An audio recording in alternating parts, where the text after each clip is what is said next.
കാരണം ഇത് ഷൂട്ട് ചെയ്തത് മറ്റേ തേവര കോളേജിലാണ്. അപ്പോൾ രാവിലെ മുതൽ ഉച്ച വരെ ഏകദേശം ഈ ലാലേട്ടൻ്റെ ചെരുപ്പ് വയ്ക്കലും ഷോട്ടാണ്. അപ്പം മമ്മൂക്കി ഇടയ്ക്ക് ഇരുന്ന് പറയുന്നത് എന്തോന്നാണ് എല്ലാവരും എത്തിയിട്ട് ഈ ചെരുപ്പ് ഷൂട്ട് ചെയ്തുകൊണ്ടിരിക്കുന്നത്. അപ്പോൾ ഈ ചെരുപ്പ് എന്താ ഷൂട്ട് ചെയ്യുന്നത് നമുക്ക് കുറച്ച് പേർക്ക് അറിയുള്ളൂ.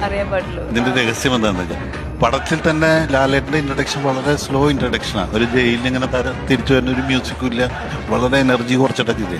പക്ഷെ ലാലേട്ടൻ്റെ ഇൻട്രഡക്ഷൻ ഇതാണ്, ഈ ചെരുപ്പാണ്. ഈ സംഭവം ഇത് ഫസ്റ്റ് ആദ്യമായിട്ട് ഇതിൻ്റെ സസ്പെൻസ് എന്താണെന്ന് അറിയാതെ തിയേറ്ററിൽ നിന്ന് കാണുന്ന സമയത്ത് കിട്ടിയിട്ടുള്ളൊരു ഫീലുണ്ട്.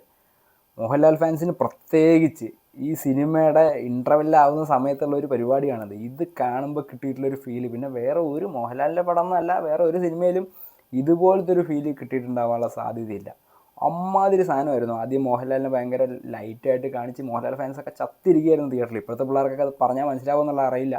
ഇത് തിയേറ്ററിൽ നിന്ന് കണ്ടിട്ടുള്ള ആൾക്കാരുടെ കാര്യമാണ് പറയുന്നത്. അപ്പോൾ അങ്ങനെ ചത്തിരിക്കുന്ന മോഹൻലാൽ ഫാൻസിന് ഉണ്ടായിട്ടുള്ള ഒരു പുനർജന്മമുണ്ട് ഈ ഇൻ്റർവെൽ സീന് കാണുമ്പോൾ. പിന്നെ ഏത് പടത്തിൻ്റെ മോഹൻലാലിൻ്റെ ഇൻട്രോ കണ്ടിട്ടും ഇതുപോലത്തെ ഒരു സാധനം കിട്ടിയിട്ടില്ല.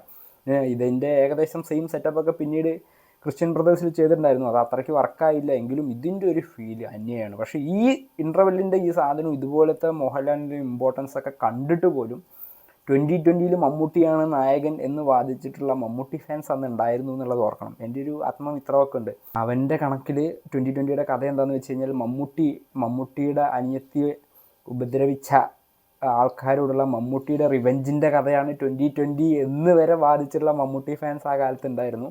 പക്ഷെ എന്തൊക്കെ പറഞ്ഞാലും ഈ ഒരു സീൻ